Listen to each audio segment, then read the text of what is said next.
For decades around the world, journalists have been forced into exile after their reporting exposed them to harassment, violence or imprisonment, often at the hands of authorities that take great exception to the truths that they're exposing. Africa, sadly, is a continent where this continues to happen on a regular basis, with many local journalists having to flee their home countries after being assaulted, threatened or imprisoned, often leaving a deep void in the reporting on their nations. Well, a new publication called Hounded, African Journalists in Exile, tells a story of 16 journalists who've experienced having to leave home because of what they had reported. The book is edited by Joseph Odindo, who's a veteran Kenyan journalist who held senior editorial positions at the Nation Media and the Standard Media groups. I spoke to him and began by asking him what brought about the book. What inspired Hounded, African Journalists in Exile, was the plight of the many journalists who have had to flee their homeland because of standing up to authority and pursuing the path of truth. We recognize that there are many journalists who have paid this sacrifice, but are unrecognized. You know, there is attention on them when they are grappling with authority, but as soon as they cross the borders and seek safety elsewhere, they are forgotten and life moves on. It was inspired by the need to record this, and so that there's a discussion about what happens to journalists when they stick and they show themselves willing to pay their price, when they are courageous, when they are persistent, and two, the circumstances, because those circumstances have not changed. African governments in Africa, most of them, to be precise, most of them have an attitude towards media or anyone who seeks to, enlighten the public. You become a stumbling block. So we need to discuss this. It happens in one country, it will happen in another. And the experiences that some journalists have gone through in one country are a lesson to another. All right, so quite a mix in terms of geography and time and place. Right. Does it tell the story by and large of the times that we live in even now, that even the historical stories kind of give us a prelude of the times that we're living in now? Very much so, Peter. You've heard the saying that those who forget the past are condemned to repeat it. Yeah. And we have been in Africa, in much of the third world, we have been very dismissive of the past. And the experiences tend to be the same, whether it was in the 70s, going to the 80s, going to the 90s. Yeah, when governments take certain attitudes towards institutions which are supposed to guarantee the independence, the public's freedom of thought and freedom of discussion, then the consequences tend to be the same. You can never ensure that there will be no resistance if you clamp down on media, that everybody would fall silent. There are those who are committed to speaking the truth. There are those who are committed to making sure that the space is open for discussion. So there will always be one or two people who say, no, for the truth, I'm willing to make a sacrifice. But then we forget, we think that when we are in control of the military and we are in control of the instruments of coercion, you can silence everybody. So what the compilation of stories highlight is that, one, Africa needs free media as much as the rest of the world. Africa deserves a free media, actually, yeah, for the simple reason that human progress can never be achieved without free discussion. There has to be a respect for freedom of thought. There has to be a respect for of diversity of opinion. And that is what this book recognizes, that with media, you open up the space, you open up the democratic space, and it's for the good of the country. What it shows also that the boundaries, geographical boundaries, do not in any way make us different. Yeah, they don't. You could be in South Africa, you could be in West Africa. But the nature of government is such that certain things are less tolerated. There are certain things are resented and resisted. But then the nature of media is counter to what government stands for. So when we find ourselves in conflict with authority, do not think of yourself as exceptional or as in a peculiar situation that has never been seen before. It's a continuation of the adversarial nature of government and media. Yeah. All right, give us a couple of examples of some of the stories that we'll find in this book. We have the personal stories. The 16 stories, all of them are the personal accounts of journalists who have had to flee their homeland because of persecution by government. But the reasons that made them flee are different. They're dramatic accounts. As I said, because of the times that we cover, the experiences they will go through are different. In Uganda, for instance, you find a journalist who escaped to Kenya and then found sanctuary in the US because of covering the abuse of power by a quasi-military government. And a government that came into power with the promise of opening up the space. That is Lawrence Kiwanuka. He escaped to Kenya, hoping to settle down in Kenya, but found himself actually being pursued by security agents of the government back home. And it caused a diplomatic problem between Kenya and Uganda, where the Ugandans had to send somebody here when Kenyan intelligence locked on to the fact that there were people pursuing this young man and had instructions to kill him.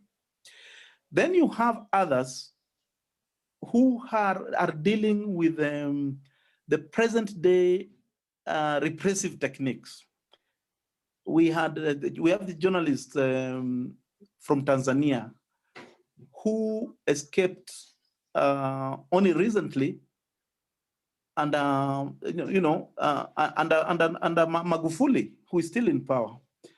And the problem here is simply that having come to power, Magufuli has tried to roll back the reforms that were instituted by his predecessors, the culture of openness which existed within a one-party system. Yeah, and what this journalist you could say was guilty of was being a lone voice, a dissenter, and asking awkward questions. And he realized he was being followed. First, that the newsroom had been infiltrated. The copy that he was writing was being monitored. And then he ran away to a remote part of the country, hid in a hotel, and discovered that even the hotel receptionist was aware of who he was and was monitoring his movements. And there are others who have shown incredible courage against military governments.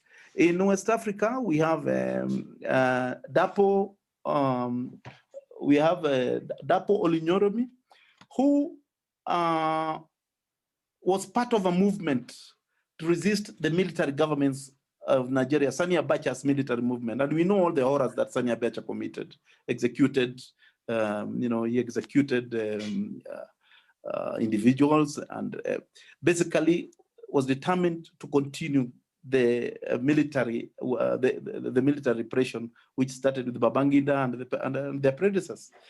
But he was part of a movement that said, no, this cannot continue. And they championed, they set up newspapers, they set up radio stations, which offered a voice of dissent. Yeah, they captured the atrocities that were being committed, and they encouraged politicians who wanted to gang together and form a political resistance movement.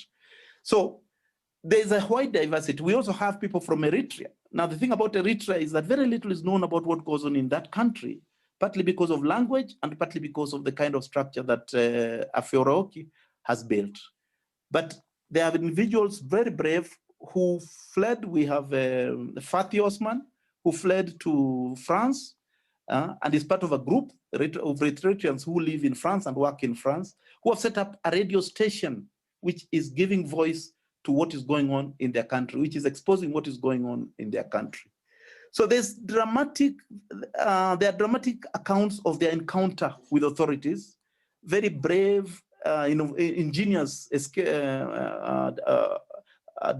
plans or escapes from security agents.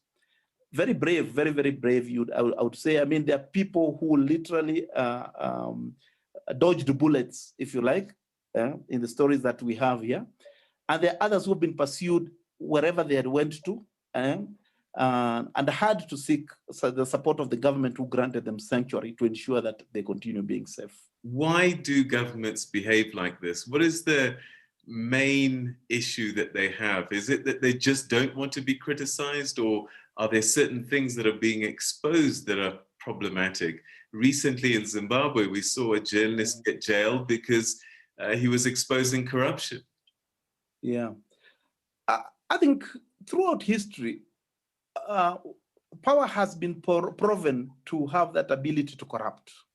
You know, the best intentioned leaders, the most trustworthy, once they are in authority and they are given power, enormous power, even if its limitations are defined by the Constitution, the tendency to abuse it, yeah, is almost human nature, you would say. And that's why history has also taught us that we should also not rely on the benign nature of a ruler. We need a constitution. We need institutional checks and balances on power. In Africa, it has been exacerbated by the ignorance of the public. Yeah, the fact that people do not link their voting power with the defense of their rights and the service that they get from those who we put in authority. People do not link the two. We quite happily, return to power someone who has persecuted us because they speak the same language or they are from your part of the country. So that in Africa is one of the, you'd say, is an important aspect of the dynamics of a repressive government. The other one, of course, is the defense of having abused power, then being afraid of reprisal.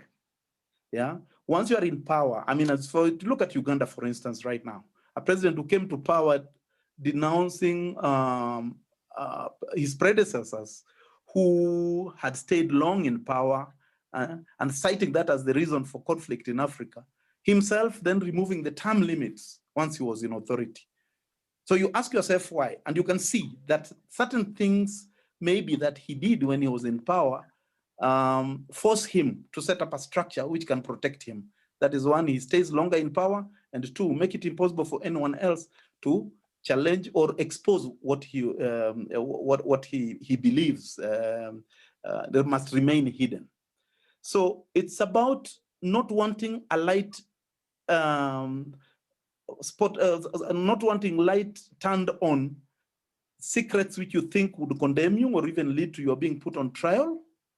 It's about having abused powers, wanting to be safe. And it's also about, unfortunately, not wanting the public to be empowered to exercise their rights as the governed. That was veteran journalist Joseph Odindo speaking to us about the plight of many journalists across the continent who find themselves fleeing their countries just because of the work that they do that finds very little tolerance sometimes with the authorities in their countries.